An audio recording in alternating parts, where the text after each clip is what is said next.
Steph Curry entering his 17th season, and he sat down with Complex. Talked about how much longer he plans on playing. Take a listen.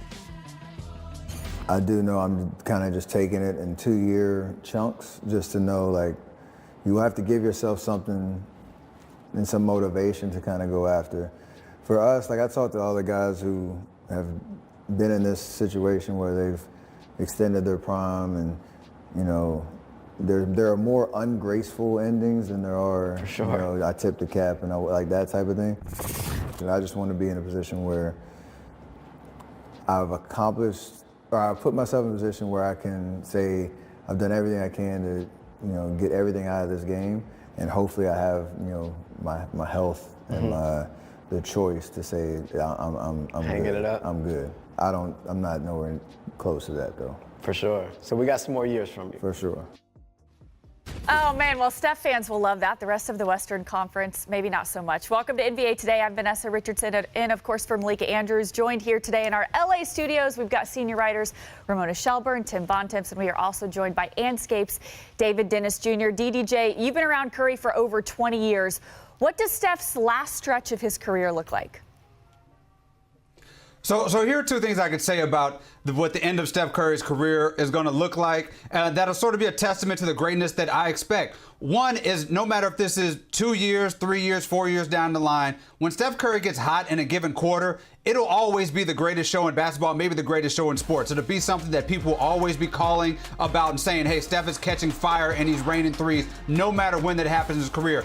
The other thing is that at the very last game, important game that he plays, again, whether it's 3 years, 4 years, whatever, when he crosses half court, he's going to get double teamed, because he will always be a guy who strikes fear in defenders until he, you know, walks away from the game. He will always be somebody who will be a versatile offensive dude, and all respect to my guy Steph, he's never quite relied on athleticism and explosiveness and all that stuff, so he doesn't have to worry about that falling by the wayside. The shot will be there, the ball movement will be there, and he will be somebody who will be part of a team that can be at least making noise in the playoffs just by virtue of having him on that team. You hear David saying 3 years, 4 years. Tim, Steph turns 38 in March. So how can the Warriors maximize the rest of his career? I mean, I think it's what they've been doing, right? They traded for Jimmy Butler last year. They've gone out and tried to get, you know, talked about getting LeBron James and obviously some things that are more fantasy trades than real trades in the past, and they've made other moves to try to get better. We'll see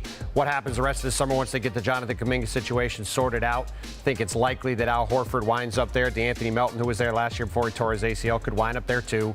The Warriors are going to try to straddle a couple things, right? If they can get a move where they can go all in to get another star at some point, I'm sure they'll try to do that. Joe Lacob and Mike Dunleavy in the Warriors front office has always been extraordinarily aggressive in trying to maximize how good this team can be. But Steph Curry also understands, as he said there, that he has chosen to finish his career with the Warriors. He wants to play his whole career there, as he should. And so the goal is for everybody involved to try to have the Warriors be as good as they can be for the rest of Steph's career, and for Steph to finish his career as a one-team player and go down like Tim Duncan and Kobe Bryant and Dirk Nowitzki and some of these all-time great players who have I think the special way their career played out, where they get to win a title and spend their whole career playing for one franchise.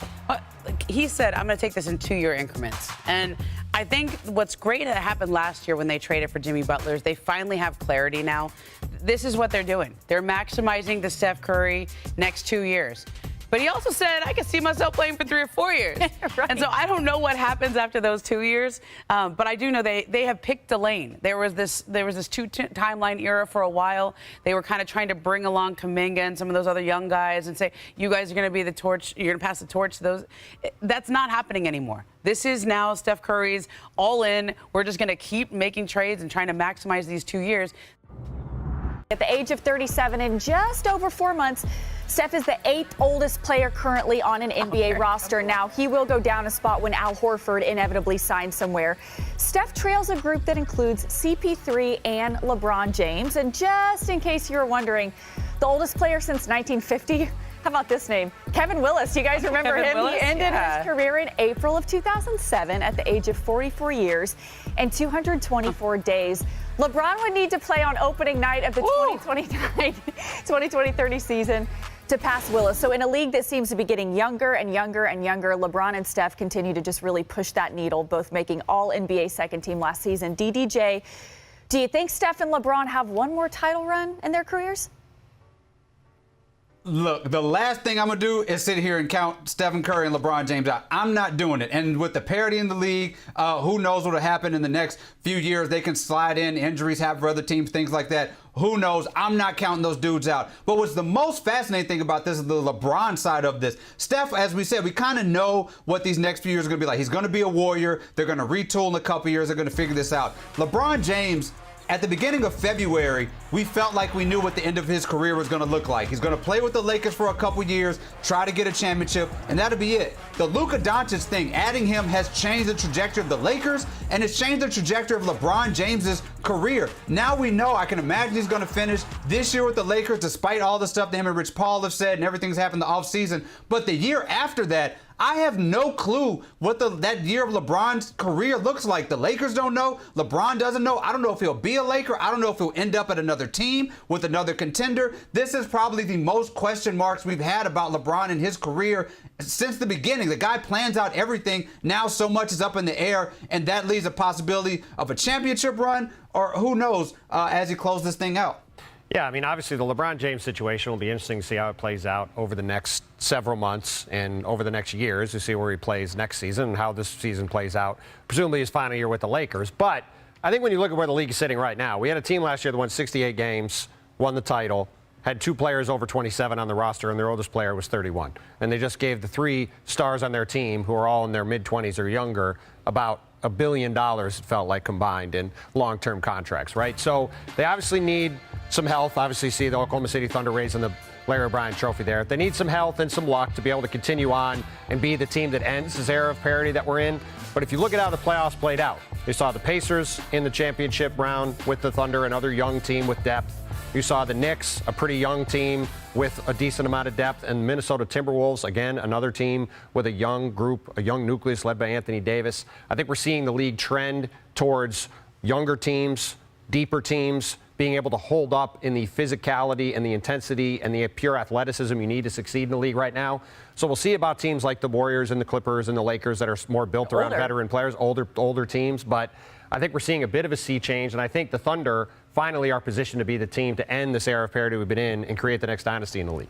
So I could have sat here last July and said a very similar thing about the Celtics. I think I probably did in July. And then the year before that, I think we said the same thing about the Nuggets, who had won a championship and had this young core that seemed like they had just hit their prime at the right time. And we just keep having new champions. Like each year, we think somebody is destined to go be the next dynasty. There is another. They seem built for success in the long term, and each year it doesn't happen. And so as much as I agree with you, Tim, that the Thunder are extremely well positioned, they finally broke through, it seems like they could win for the next 5 years, all evidence in the NBA for the last 6-7 years has been that somebody else is going to win. And when you go, now it's 27-year-olds winning, and this year it was obviously 25-year-olds winning. Well, what if it swings back and it's the old teams winning? What if it's just the healthiest team winning? And so I'll never count LeBron and Steph out because those guys still are playing at all NBA levels. And I think, look, if you say who's better positioned this year, probably the Warriors, because they have clarity. They're not trying to save for Luka Doncic's next 5 years. They're just in it for the next 2 years with Steph. Yeah, David, we'll give you the last word on this one. I was talking about I was talking about LeBron and Steph maybe the next couple. I think I'm with Tim on this year, though. This year is OKC's year. I think that the only way that an old team wins is if OKC adds like a guy who's 155 years old to that bench to raise sort of the average of their team. Because this team is built sort of differently. Right, I did that in my head. I had a calculator. Yeah. I think it's a little different than the Nuggets and the Celtics in the fact that there was so little margin of error. You look at the Nuggets, they lose a guy like Brown. You lose some of those people. The Celtics, you deal with the injury or two, and that knocks them off. The Thunder are just built with these waves of guys and this depth and this youth that they can overcome this in a different way. This is the last dynasty. This is the final dynasty in the NBA, and it's a lot of that because of resilience, because of the fact that they have the depth. They had J-Dub was injured all through the playoffs, and they still won the championship. I just think it's hard to imagine anybody usurping OKC this year, but I'm not counting LeBron to step out maybe in the future if something else goes haywire.